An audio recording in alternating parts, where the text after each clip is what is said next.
Cyber world বা এই যে ডিজিটাল জগৎ, এটা কিন্তু অনেকটা গভীর সমুদ্রের মতো, তাই না? ওপর থেকে দেখতে বেশ শান্ত, কিন্তু এর ভেতরে যে কত রহস্য, কত জটিলতা লুকিয়ে আছে। তো চলুন আজ আমরা এই ডিজিটাল দুনিয়ার কিছু আইনি আর নৈতিক চ্যালেঞ্জের গভীরে ডুব দিই, কারণ একজন ভবিষ্যৎ ইঞ্জিনিয়ার হিসেবে এই ব্যাপারগুলো জানা কিন্তু ভীষণ দরকার। ঘটনাটা শুরু কিন্তু একটা লিভিং রুমে, মানে একটা বসার ঘরে, যেখানে লেগবা আর স্টার স্পিনার নামের দুটো ভার্চুয়াল ক্যারেক্টার, মানে দুটো চরিত্র একেবারে অসহায় হয়ে পড়েছিল। কারণ আরেকটা চরিত্র তাদের উপর ভার্চুয়াল জগতে এমন কিছু করছিল যা ভাষায় প্রকাশ করা কঠিন। শুনতে খুব শকিং লাগছে, তাই না? কিন্তু এটা কোনো সিনেমার গল্প নয়। এটা সত্যি সত্যি ঘটেছিল ল্যামডা মুন নামের একটা টেক্সট বেসড ভার্চুয়াল ওয়ার্ল্ডে। ভাবুন তো, আজকের দিনের মতো 3D গ্রাফিক্সের গেম নয়, পুরোটাই ছিল লেখার ওপর। অনেকটা একটা চ্যাটরুম বা পুরনো দিনের সোশ্যাল মিডিয়ার মতো। সেখানেই বায়েলশল নামের একজন ইউজার একটা ভুডু ডল প্রোগ্রাম ব্যবহার করে, মানে একটা কোড লিখে অন্য দুটো চরিত্রের কন্ট্রোল নিজের হাতে নিয়ে নেয়, আর তারপর তাদের দিয়ে এমন সব কাজ করায় যা ওই চরিত্রগুলোর পেছনে থাকা আসল মানুষ দুটোকে মানসিকভাবে একেবারে ভেঙে দিয়েছিল।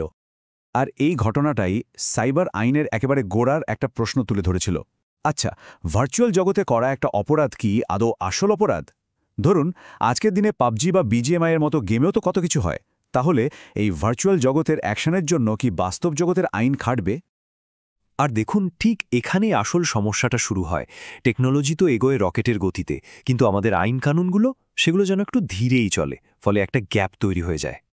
দার্শনিক জেমস মোর এই পরিস্থিতিটাকে একটা দারুণ নাম দিয়েছেন, পলিসি ভ্যাকিউম, মানে নীতিগত শূন্যতা। ব্যাপারটা ঠিক কী রকম? ধরুন, আপনি আজকের কলকাতায় দাঁড়িয়ে আছেন, হাতে মেট্রো স্মার্ট কার্ড, কিন্তু আপনাকে পথ দেখানোর জন্য দেওয়া হয়েছে 50-এর দশকের একটা ট্র্যাম লাইনের ম্যাপ। ম্যাপটা হয়তো নিজের সময় ঠিক ছিল, কিন্তু শহরটাই তো এখন পুরো বদলে গেছে। নতুন প্রযুক্তির ক্ষেত্রেও ঠিক এটাই হয়। ব্যাপারটা আরও সহজে বোঝা যাবে এই উদাহরণটা দেখলে। ধরুন, একটা বাড়িতে চুরি হলো, চোর জিনিস নিয়ে চলে গেল, জিনিসটা সেখানে নেই, আইন একদম পরিষ্কার, এটা চুরি। কিন্তু ভাবুন তো, শুরুর দিকে যখন হ্যাকিং এলো, একজন হ্যাকার আপনার কম্পিউটার থেকে একটা ফাইল কপি করে নিল। ফাইলটা তো আপনার কাছেও রয়ে গেল, আবার তার কাছেও চলে গেল। তো এটাকে কি চুরি বলবেন, নাকি অনধিকার প্রবেশ? পুরনো আইন দিয়ে এর বিচার করাটা বেশ কঠিন ছিল।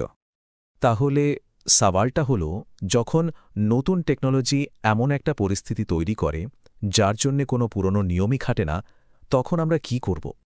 এই যে আইনের শূন্যতার কথা বললাম, এটা আরও হাজার গুণ জটিল হয়ে যায় যখন ব্যাপারটা আন্তর্জাতিক স্তরে পৌঁছায়।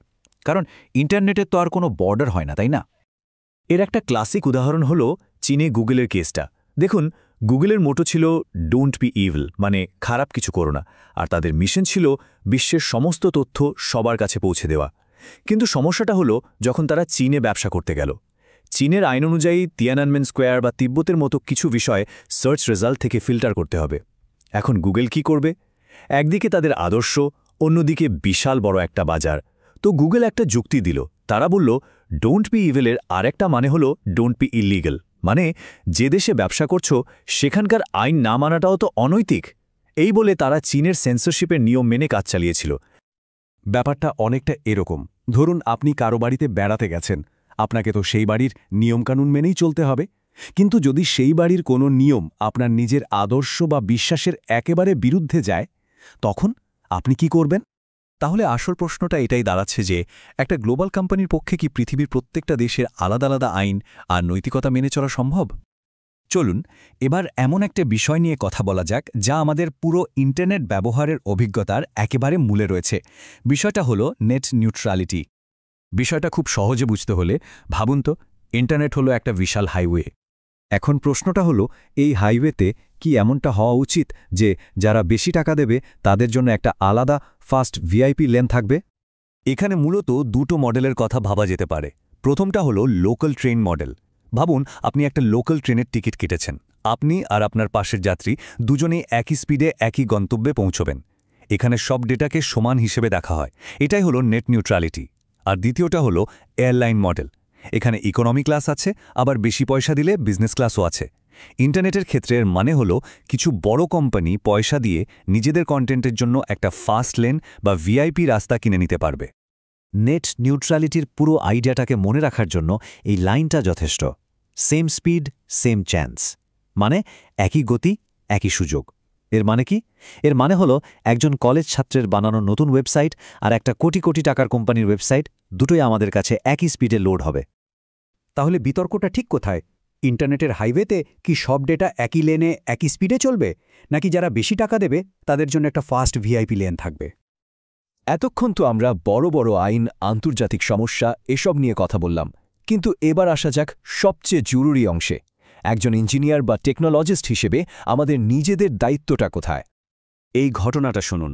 থেরাক 25 এটা ছিল ক্যান্সারের চিকিৎসার জন্য একটা কম্পিউটার কন্ট্রোলড রেডিয়েশন মেশিন, কিন্তু এর সফটওয়্যারে একটা মারাত্মক ভুল ছিল, একটা বাগ, যার ফলে মেশিনটা রোগীদেরকে স্বাভাবিকের চেয়ে কয়েকশো গুণ বেশি রেডিয়েশন দিয়ে দিত। আর তার চেয়েও ভয়ের কথা হলো, খরচ বাঁচানোর জন্য এর আগের মডেলগুলোতে যে একটা মেকানিক্যাল সেফটি লক থাকত সেটাও এই মডেলে সরিয়ে নেওয়া হয়েছিল। ফলাফল? 3 জন রোগী মারা যান, শুধুমাত্র একটা সফটওয়্যার বাগের জন্য। ভাবুন তো একবার, একটা সফটওয়্যার বাগের জন্য 3টে মানুষের জীবন চলে গেল। এর দায় টাকার? যে প্রোগ্রামার কোডটা লিখেছিলেন তার, নাকি যে কোম্পানি মেশিনটা বানিয়েছিল তাদের, নাকি পুরো সিস্টেমটাই দায়ী? দেখুন, একজন সিভিল ইঞ্জিনিয়ার যখন একটা ব্রিজ বানান, তখন সেই ব্রিজের সুরক্ষার দায়িত্ব কিন্তু তার। ব্রিজটা ভেঙে পড়লে তাকেই জবাবদিহি করতে হয়। ঠিক সেভাবেই একজন সফটওয়্যার ইঞ্জিনিয়ার হিসেবে আমরা সমাজের জন্য যে ডিজিটাল ব্রিজগুলো তৈরি করছি, তার দায়িত্ব কিন্তু আমাদেরই নিতে হবে। সব শেষে শুধু এই একটা কথা ভাবা যাক, আমরা যে কোড লিখি সেটা কিন্তু একদিন সাইবার স্পেসের আইন হয়ে দাঁড়ায়।